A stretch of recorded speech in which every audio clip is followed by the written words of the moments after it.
Hi every one. എൻ്റെ പേര് doctor Aneesa.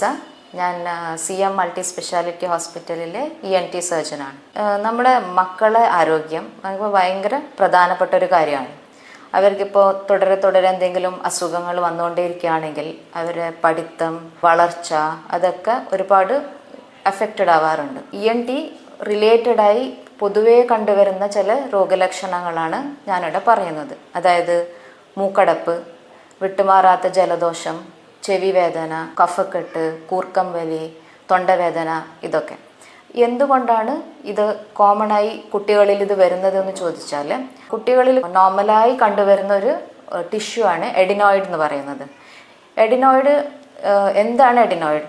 Adenoid എന്ന് വെച്ചാൽ നമ്മൾ മൂക്കിൻ്റെ പുറകു വശത്തായി ഏകദേശം തൊണ്ടയിലേക്ക് ഓപ്പൺ ചെയ്യുന്ന ആ ഒരു ഭാഗത്തുള്ള ഒരു ടിഷ്യൂ ആണ്. അത് നോർമലായി എല്ലാ കുട്ടികളിലും കാണാറുണ്ട്. പ്രത്യേകിച്ച് 3 മുതൽ 7 വയസ്സ് വരെ ഈ ടിഷ്യൂ അവിടെ കാണാറുണ്ട്. അത് അവർക്ക് പ്രതിരോധ ശക്തിക്ക് ഹെൽപ്പ് ചെയ്യുന്ന കൂടെ ഒരു സംഭവമാണ്.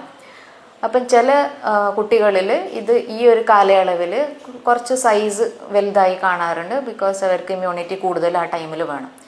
പക്ഷെ ചില കുട്ടികളിൽ ഇത് രോഗലക്ഷണത്തിൻ്റെ ഭാഗമായി അല്ലെങ്കിൽ രോഗസംബന്ധമായും ഇതിൻ്റെ സൈസ് വലുതായി വരാറുണ്ട്. അപ്പോൾ എന്ത് ചെയ്യുന്ന വെച്ചാൽ ഇത് റിപ്പീറ്റഡായി ഇൻഫെക്റ്റഡ് ആയിക്കൊണ്ടേയിരിക്കും. അത് കാരണം കുട്ടിക്ക് നമ്മളിപ്പോൾ നേരത്തെ പറഞ്ഞ ഓൾമോസ്റ്റ് എല്ലാ സിംറ്റംസും ഇത് കാരണം വരും.